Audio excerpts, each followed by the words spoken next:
Assalamualaikum viewers, welcome to my channel tech trending full চ্যানেলের পক্ষ থেকে আপনাদের সকলকে স্বাগতম। আমি আপনাদের সঙ্গে রিপন। আশা করি আপনারা অনেক ভালো আছেন, আমিও আপনাদের দোয়ায় অনেক ভালো আছি।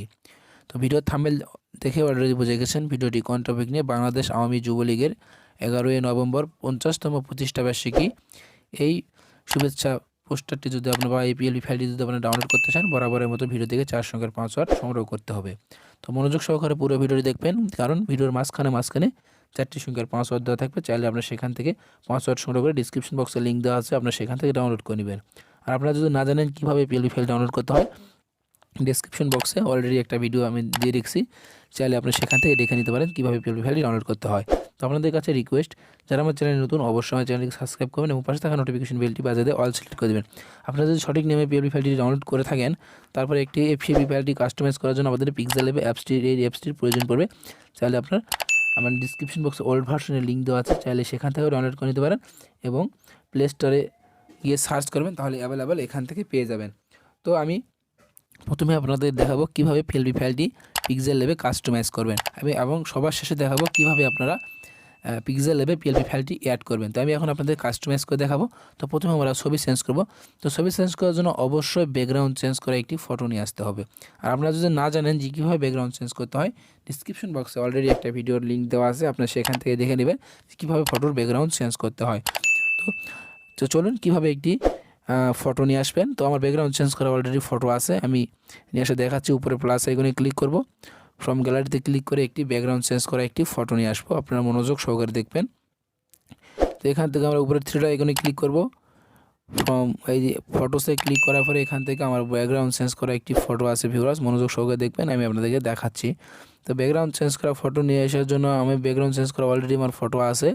তো এখান থেকে আমি ব্যাকগ্রাউন্ড চেঞ্জ করা একটি ফটো নিয়ে আসলাম। এখান থেকে আপনারা ছবিটি ঘুরে নিতে পারেন এবং ছোটো বড়ো করে নিতে পারেন। তো আপনাদের ইচ্ছা মতো আপনারা ছোটো বড়ো করে নেবেন। নেওয়ার পরে ছবিটি এখান থেকে আপনারা ছোটো বড়ো করে নিয়ে এখানে বসিয়ে দেবেন। তো ছবিটি বসা হয়ে গেলে এখান থেকে আসার পর ছবিটি টেনে নিচের আগের ছবিটি যেখানে আছে ঠিক আমরা ছবিটি সেখানে নিয়ে যাবো। নিয়ে যাওয়ার পর আমরা আগের ছবিটি ডিলিট করে দেবো। দেওয়া হয়ে গেলে ছবিটি এখানে ভালোভাবে বসিয়ে নেব।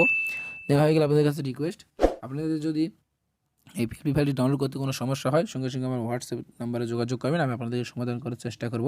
দেখুন ছবি চেঞ্জ করা হয়ে গেলে এখান থেকে নাম চেঞ্জ করব। নামের উপরে ডবল ক্লিক করে এখান থেকে আপনারা যে নামটি দিতে যাচ্ছেন সেই নামটি এখান থেকে আপনারা দিয়ে নেবেন। তো নামটি দিয়ে দেওয়া হয়ে গেলে আবার ওখানে ক্লিক করবেন। করার পর নিচে দেখতেছেন ইউটিউব কন্টেন্ট ক্রিয়েটর, এখানে ডবল ক্লিক করে এখান থেকে পদবি, আপনি যে পদে আছেন সেই পদটা এখান থেকে, যেমন আপনি যদি সভাপতি হয়ে থাকেন বা সহসভাপতি হয়ে থাকেন বা সদস্য হয়ে থাকেন বা ইউনিয়ন পর্যায়ে যে কোনো নেতা হতে পারেন, তো আপনারা এখান থেকে নামটি দিয়ে দেবেন। দেওয়া হয়ে গেলে ওকেতে ক্লিক করবেন। ওকে দেওয়া হয়ে গেলে অলরেডি আমাদের সব কিছু কাস্টমাইজ করা শেষ। চাইলে আপনারা এখান থেকে লেয়ার অপশনে আসে এখান থেকে আপনারা সব কিছু কাস্টমাইজ করে নিতে পারেন। তো কাস্টমাইজ করা হয়ে গেলে এটা সেভ করার জন্য উপরে সেভ আইকনে ক্লিক করব। সেভ এজ ইমেজে ক্লিক করার সঙ্গে সঙ্গে এরকম কাস্টমে ক্লিক করব, আলট্রা সেভ টু গ্যালারি। তো আপনাদের কাছে রিকোয়েস্ট, আপনাদের যদি এই ভিডিওটি যদি ভালো লাগে অবশ্যই আমার চ্যানেলটিকে সাবস্ক্রাইব করবেন এবং পাশে থাকা নোটিফিকেশন বেলটি বাজিয়ে দেবেন। চাইলে আপনারা এই পিএলপি ফাইলটি আপনারা ব্যবহার করতে পারেন আপনারা ফেসবুকে বা ইউটিউবে বা যে কোনো সোশ্যাল মিডিয়ায় আপনারা ব্যবহার করতে পারেন। তো এবার আমরা পিএলপি ফাইলটি পিক্সেল ল্যাবে কীভাবে অ্যাড করতে হয় সে পুরো প্রসেস দেখাবো। অ্যাড করার জন্য উপরে থ্রি ডট আইকনে ক্লিক করব, ওপেন ডট পিএলপি ফাইলে ক্লিক করার সঙ্গে সঙ্গে এরকম একটা ইন্টারফেস শো করবে। এখান থেকে আপনারা ডট পিএলপিতে ক্লিক করার সঙ্গে সঙ্গে আপনাদের ডাউনলোড ফাইলটি এখান থেকে ওপেন হয়ে যাবে। এখান থেকে যদি আপনারা সঠিক নিয়মে পিএলপি ফাইল ডাউনলোড করে থাকেন, তাহলে সেই পিএলপি ফাইলটি এখান থেকে সিলেক্ট করে দেবেন। তো সিলেক্ট করে দেওয়ার সময় যখন সিলেক্ট করে দেবেন তখন এরকম একটি ইন্টারফেস শো করবে। ওপেন অ্যান্ড অ্যাড দিয়ে ক্লিক করবেন। ওপেন অ্যান্ড অ্যাড দিয়ে ক্লিক করার সঙ্গে সঙ্গে এখানে ওকে তো ক্লিক করার সঙ্গে সঙ্গে দেখুন আপনাদের আগের পিএলপি ফাইলটি এখান থেকে ওপেন হয়ে যাবে। তো দয়া করে আমার চ্যানেলটিকে সাবস্ক্রাইব করে দেবেন। তো সবাই ভালো থাকবেন, সুস্থ থাকবেন, খোদা হাফেজ।